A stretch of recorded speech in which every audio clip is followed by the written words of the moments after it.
Pandora's Hope. It was a beautiful sunny Sunday morning. Mommy's ready. My daughter Ayumi proudly showed off her backpack, which was so full it looked like it could last for several nights. It was so cute that I couldn't help but laugh. We were going to the zoo, which Ayumi had been looking forward to for a long time. She seemed to be really excited. Sorry, my husband hurriedly left the room after today's plans were cancelled and headed straight for the entrance.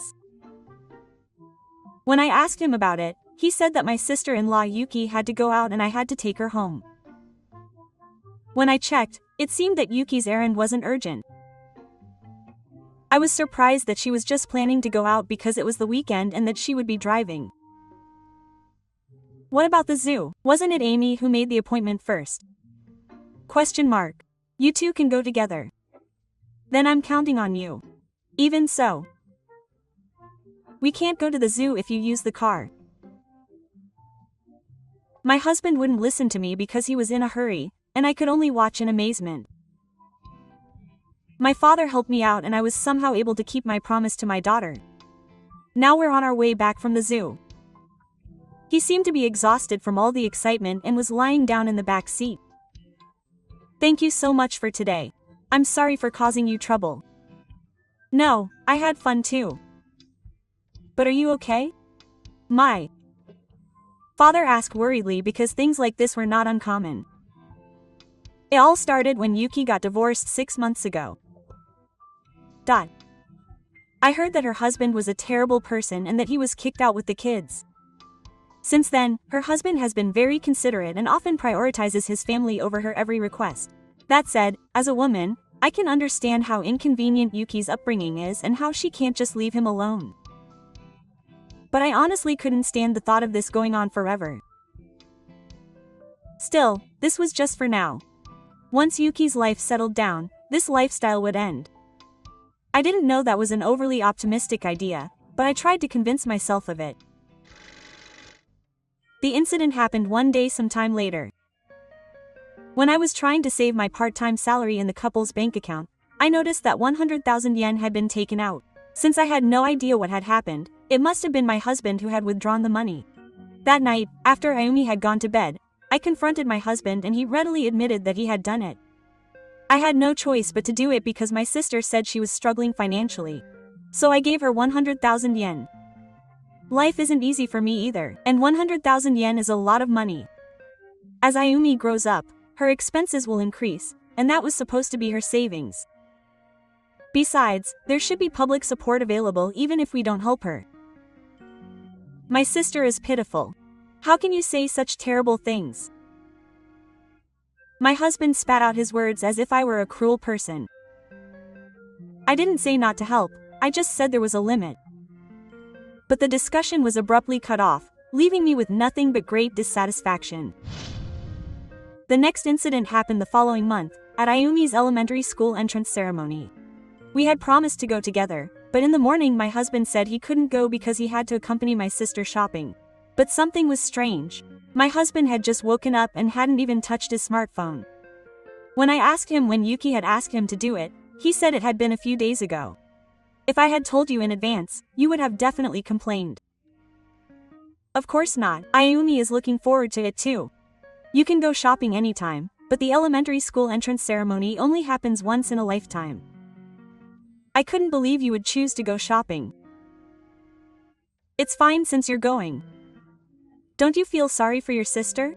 The second thing you say is that you feel sorry for your sister. It really annoys me. If you say that, Ayumi is much more pitiful. Don't you think your own daughter is not cute? I think my daughter is the cutest, and I want my husband to get along with her.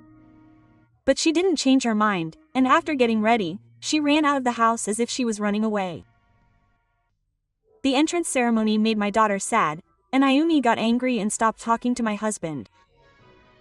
My husband must have realized that this was bad.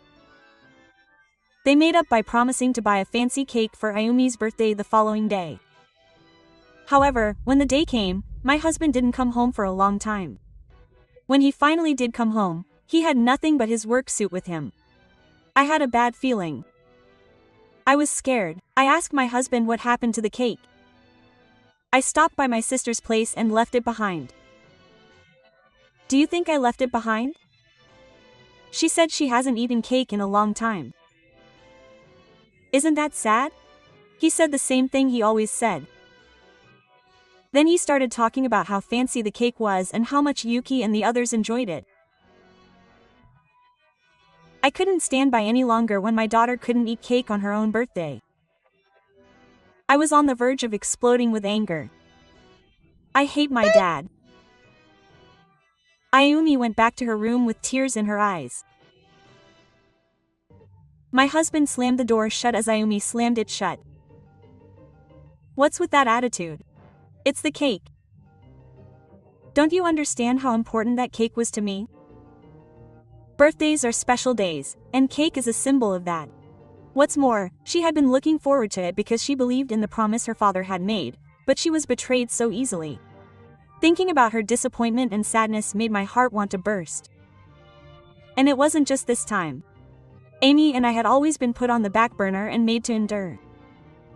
Yuki was always the priority and we weren't important. My husband didn't understand even when I expressed my feelings. How dare you say such a thing?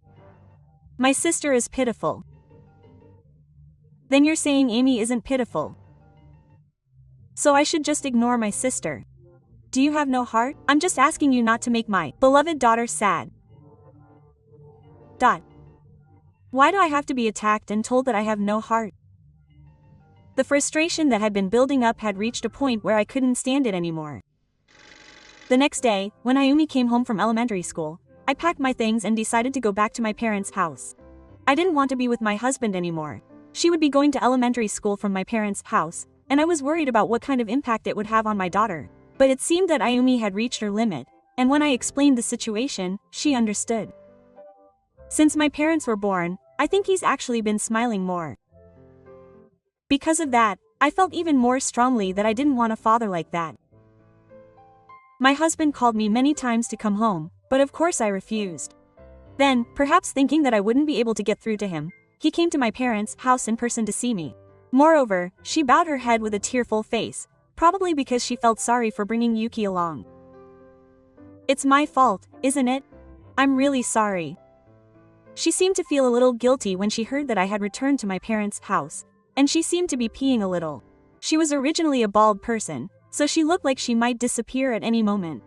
It was precisely because she was like this that I felt even more sorry for her, and to some extent I turned a blind eye. But this time, I couldn't do that. I decided to have her come into my house to talk things out. My father happened to be there and stared intently at Yuki's face. Then, she started acting strangely, and suddenly said that she wasn't feeling well and wanted to go home today. I knew it. You're from the pachinko parlor. My father began to explain to us, who were surprised by those words. Apparently, there was a woman at the pachinko parlor that my father sometimes goes to as a hobby who had been the subject of rumors. She spent money without any recurrence, and all the regulars unanimously said that they had seen her. In other words, the woman had been playing at the pachinko parlor almost every day. I was surprised because the woman was so different from the image I had of Yuki. My husband seemed to be surprised as well, and I could tell he was. Surprised. What's going on, sister? Huh? I don't know her. Are you mistaken? Question mark. No, I'm sure. Why don't you ask a regular customer to confirm it? Those words were the final straw, and Yuki had no choice but to admit that her father's story was true. And then an unexpected and shocking truth was revealed. Yuki was an extreme gambler, and gambling was the cause of their divorce. She had deceived everyone by saying that her husband was a terrible person, so you can't be fooled by appearances. Yuki said that she had also used the money her husband had given her to gamble. My husband was furious and told him that he was cutting ties with Yuki and kicked her out. He looked at me and said, "You've been through a lot. But I was at fault too. I'll change my ways from now on. Why do you assume that I'll forgive you? Huh? My husband was deceived too. I can admit that part, but that's a different issue from the fact that he hurt us. I could never forgive him. He is unfit to be a husband and a father if he can't put his family first. It's obvious that we're going to get a divorce. Ayumi would prefer that too. No way. Please don't. My husband clings to me, but my feelings won't change. In the end, my husband was kicked out by my father, just like he did to Yuki. As we were discussing the divorce, it was discovered that my husband had given Yuki more money after I left home.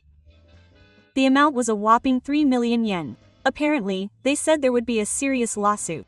In reality, it seems that it was to pay off debts, and there's no way I'll ever get that money back. Of course, I decided to have him cover it. He also had to pay child support as a divorce settlement, and it seems he's been working day and night. Incidentally, Yuki's child will be raised by her parents, and it seems she's been cut off from them. But apparently he still couldn't stop gambling. I heard that he was caught gambling because he was short of money. On the other hand, Ayumi is growing up healthily, becoming more and more irresistible every day, and making us happy. I was also promoted from part-time to full-time employee, and my life became stable. I know there will be hard times, but I feel like I can do my best for the smile of my precious daughter. I want Ayumi and I to be even happier together. That's all I want to think about as I move forward.